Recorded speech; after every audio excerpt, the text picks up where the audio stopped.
L'enseignant d'aujourd'hui doit-il nécessairement avoir des connaissances en neuroéducation pour être compétent?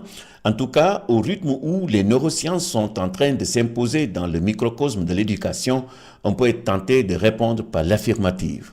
Le postulat de base de la neuroéducation est que la connaissance scientifique du cerveau développée par les neurosciences devrait grandement contribuer au développement des compétences professionnelles des enseignants et à la réussite scolaire des élèves. C'est dans cette optique que Stanislas Dehaene, considéré comme le meilleur spécialiste francophone des neurosciences, invite les enseignants à prendre en compte ces 4 conditions.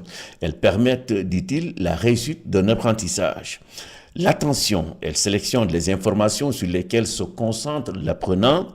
L'engagement actif, l'apprentissage ne peut être réussi sans l'activité de l'élève. C'est d'ailleurs le fondement de la pédagogie depuis Rousseau. Le retour sur erreur qui permet de corriger nos représentations fausses. La consolidation qui stocke les informations dans la mémoire à long terme, notamment pendant le sommeil, dont Stanislas Dehaene souligne l'impact sur la qualité de l'apprentissage. Pour Masson, cité par Maurice Tardif et ses collaborateurs, les enseignants ont triplement intérêt à apprendre les neurosciences. 1. L'organisation du cerveau conditionne et oriente l'apprentissage. Par exemple, le nouveau-né posséderait déjà tout un répertoire de compétences. Ces compétences ne seraient pas rigides. Leur expression et leur consolidation dépendront donc des apprentissages ultérieurs. 2. L'apprentissage façonne l'organisation du cerveau.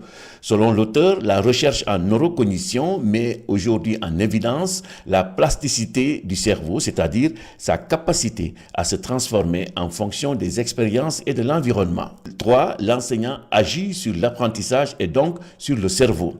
Parce que, explique Masson, l'apprentissage modifie le cerveau. Nous pouvons identifier à l'aide de l'imagerie cérébrale les effets des apprentissages scolaires sur le cerveau et ainsi établir un premier pont entre le cerveau et l'éducation.